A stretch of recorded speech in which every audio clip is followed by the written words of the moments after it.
तो अभी हम लोग आए हैं लद्दाख के एक फेमस प्लेस शांति स्तूपा। ये लद्दाख के एक आइकॉन भी बोल सकते हैं। और लद्दाख में कोविड का फिर से नियम लागू हो चुका है। मास्क बिना फाइन है, तो मास्क बिना अगर घूमते हैं पकड़ा भी जाते हैं तो चालान साथ में फाइन। सो मास्क पहन के घूमें, कोविड का नियम पालन करें। और अभी चलिए देखते हैं शांति स्तूपा।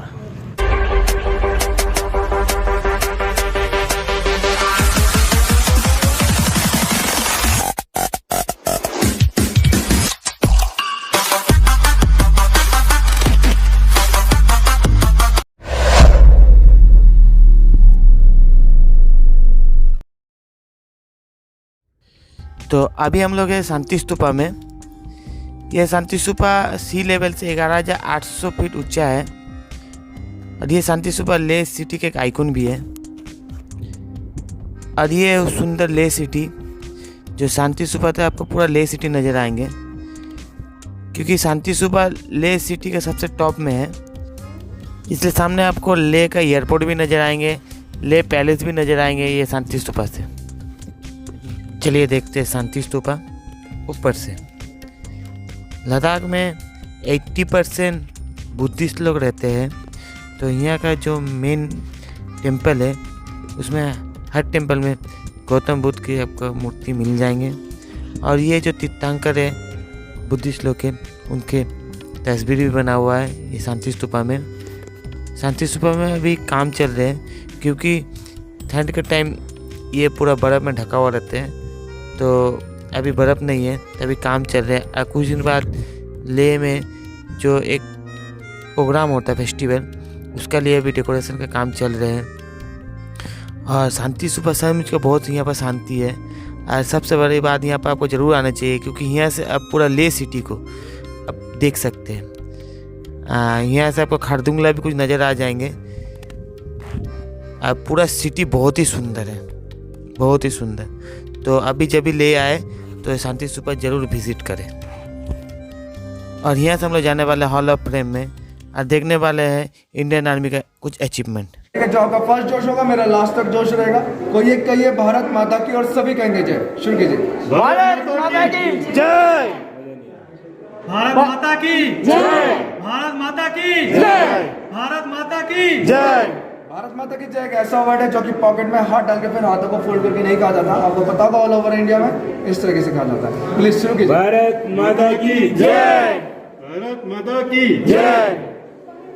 तो आप सभी का स्वागत है वॉर एंड हीरोज गैलरी में। जो गैलरी ऐसे कहते हैं वॉर एंड हीरोज गैलरी। और मेरे पीछे फर्स्ट कॉर्नर से लेके लास्ट कॉर्नर तक 7 परमवीर चक्र, 36 महावीर चक्र हैं। आप लोगों को बता दूं टोटल इंडिया में 21 परमवीर चक्र, 219 महावीर चक्र हैं, जिसमें से 7 परमवीर चक्र, 36 महावीर चक्र इस लेह लद्दाख के रीजन में मिले थे। आप लोगों के पीछे 1947 से लेकर 1971 तक जितने भी वॉर हुए थे, वॉर जोन के फोटोग्राफ्स आप लोगों के पीछे लगे हुए बाद में आप सब देख सकते हैं। ये जो वेपन जो आप देख रहे थे सारे वेपन कैप्चर्ड है, जो कि हमने 1947 से लेकर 1999 तक जितने भी वेपन कैप्चर किए थे, कुछ वेपन यहाँ पर डिस्प्ले करके रखे हुए हैं। और ये जो मॉडल आप देख रहे हैं इसे कहते हैं टेरियन मॉडल।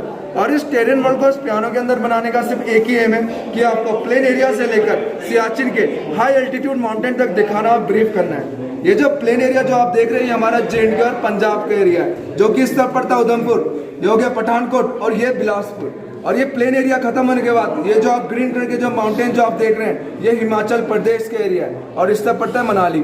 और हिमाचल प्रदेश के एरिया खत्म होने के बाद हाई एल्टीट्यूड माउंटेन शुरू आते हैं, जिसे हम कहते हैं लेह लद्दाख। और इस वक्त हम खड़े हैं लेह में। और लेह में पहुंचने के लिए सिर्फ 2 ही रास्ते हैं, 2 ही राजमार्ग है, जो कि एक मनाली से होते हम लेह में पहुंचते हैं, और दूसरा हम श्रीनगर से होते हुए जोजिला पास, द्रास, कारगिल, बटालिक होते हुए लेह में पहुंचते हैं, और तीसरा हम उड़कर पहुंचते हैं। इसमें जो रेड कलर की जो लाइन जा रही है ये नेशनल हाईवे NH1। और इसी के साथ जो ब्लू कलर की जो लाइन जा रही है ये इंडस रिवर, जो कि चाइना से ओरिजिनेट होती है इंडिया में पहुंचती है और मिल जाती है POK में और कहलाती है सिंधु रिवर। इसमें जो ग्रीन कलर का जो पार्ट आप देख रहे हैं ये POK, पाकिस्तान ऑक्यूपाइड कश्मीर, जिसे पाकिस्तान वाले कहते हैं आजाद कश्मीर। इसके आगे से जो ग्रीन कलर की जो लाइन जा रही है ये LOC, लाइन ऑफ कंट्रोल। आप लोगों को बता दूं 1999 में कारगिल जो वॉर हुआ था वो इन्हीं जगह पे हुआ हुआ था द्रास, कारगिल, बटालिक और तुर्तुक। इन सेक्टर में कारगिल वार हुआ था।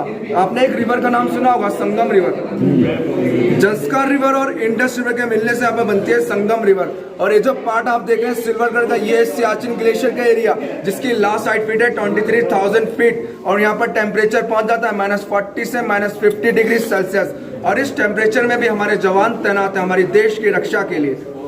इसमें जो ब्लैक कलर की जो लाइन जा रही है, ये है LAC, line of actual control, जो कि पैंगोंग त्सो लेक को 2 हिस्से में डिवाइड कर देती है, जिसका 70% पार्ट चाइना में और 30% पार्ट इंडिया में है। टोटल 135 किलोमीटर में पूरा लेक फैला हुआ है।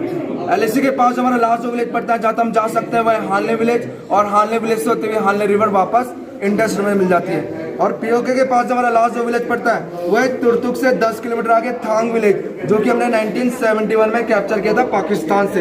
यहाँ पर 2 डिस्ट्रिक्ट है, एक है लेह डिस्ट्रिक्ट, दूसरा है कारगिल डिस्ट्रिक्ट, जिसे हम कहते हैं ईस्टर्न लद्दाख और वेस्टर्न लद्दाख। यहाँ पर 2 एयरपोर्ट है, एक है लेह एयरपोर्ट, दूसरा है प्रतापपुर एयरपोर्ट। और प्रतापपुर एयरपोर्ट ज़्यादातर हमारे मिलिट्री डिवीजन के लिए होता है। आपको बता दो, लेह जो डिस्ट्रिक्ट है वो area wise 2nd largest district रहता है ऑल ओवर इंडिया में।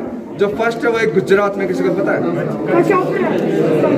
The first largest district is in Gujarat, is Kutch, and the 3rd largest district is in Rajasthan, is Jaisalmer. Thank you and जय हिंद। जय हिंद। तो अभी हम लोग हैं वॉल ऑफ हीरोज़ गैलरी में।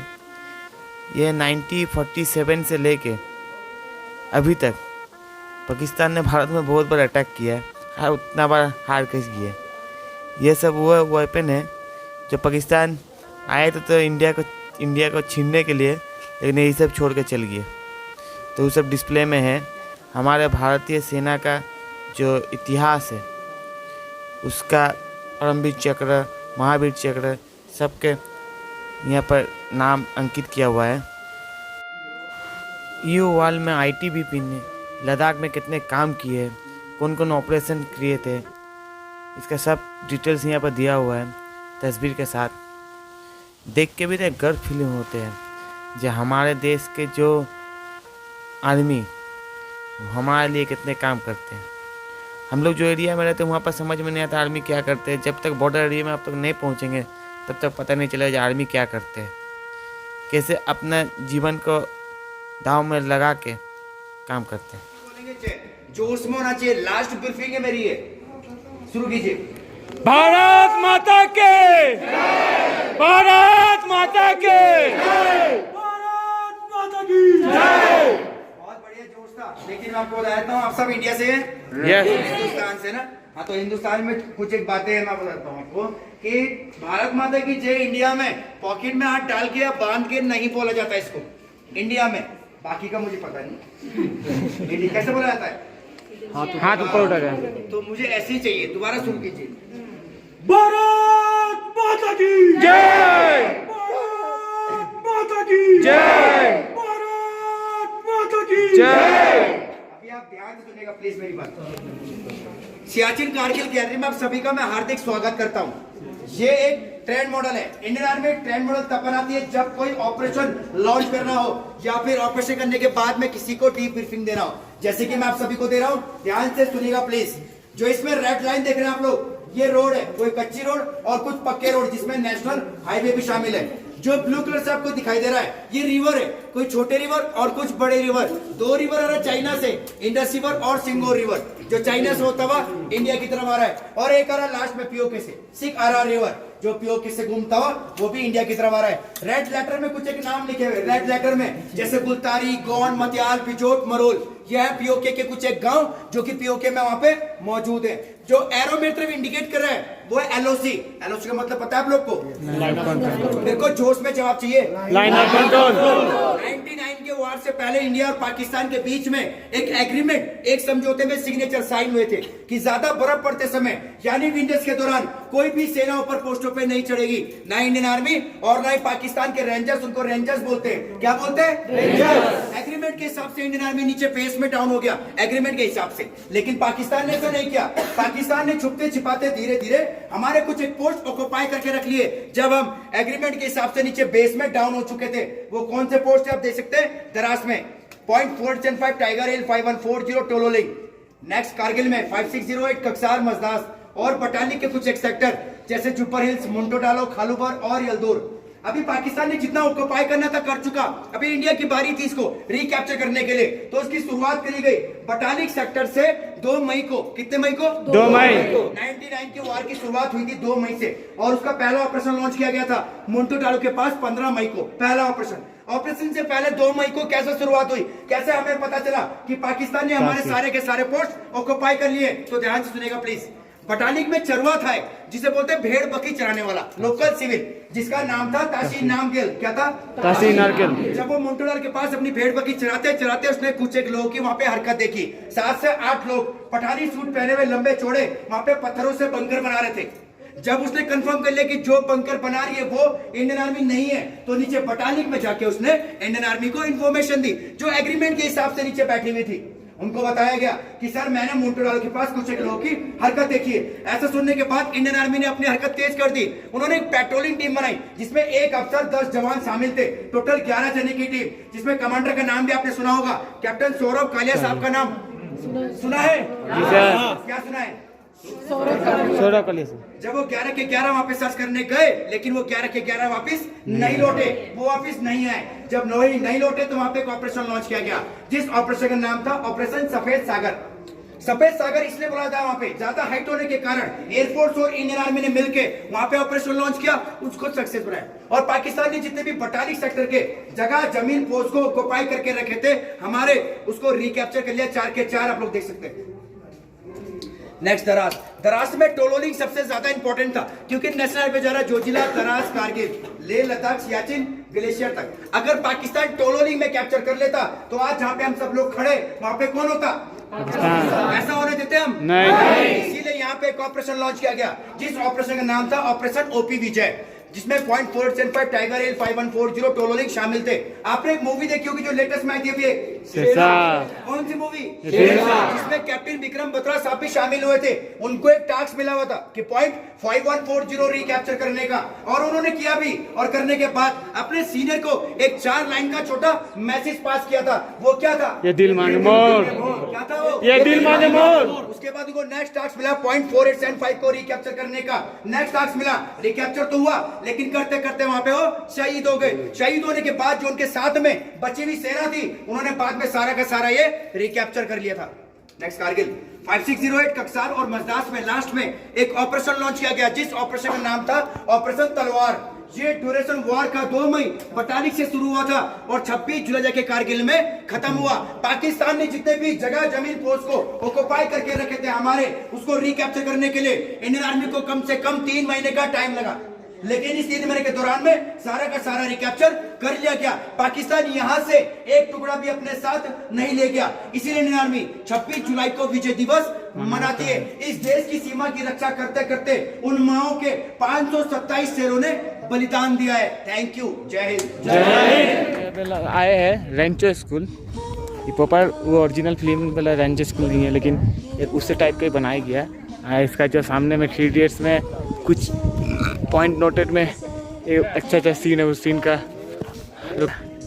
जैसे ये सुसु नहीं करने का है, और ये 3 इडियट्स का 3 रेडियस देखते थे उसका डिजाइन। ये देखिए 3 ड्राम 3 ऑल इज ऑयल का 3 इडियट्स।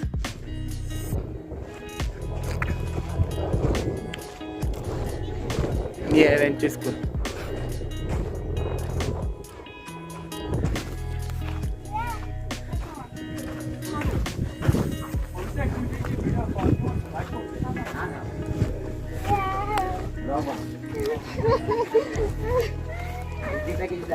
अच्छा ये कौन है? वायरस।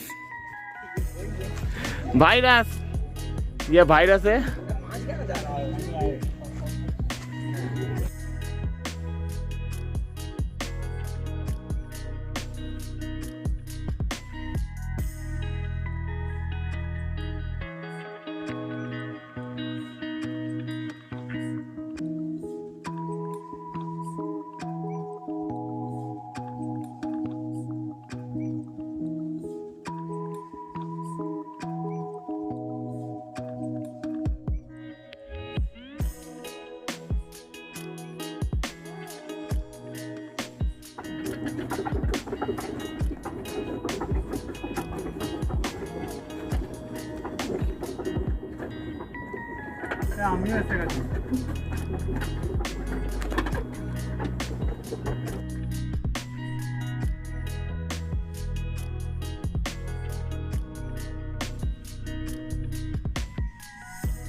तो अभी टाइम हो रहा है शाम के 7 और हम लोग आए जोरावर फोर्ट में। लाइट एंड साउंड का शो होंगे वो देखने के लिए। और जोरावर फोर्ट का ना सिर्फ बगल में ही हम लोग होटल लिए अपने। तो बस आप जाते हैं शो देखते बैग पैक करते क्योंकि कल के लिए हम लोग निकलना है खरदुंगला के लिए सेकेंड टाइम के लिए। तो देखिए आप लोग भी शो और तब तक लिए चलते हैं। Bye bye, good night, Bharat Mata की जय। I am the Zorawa Singh Fort.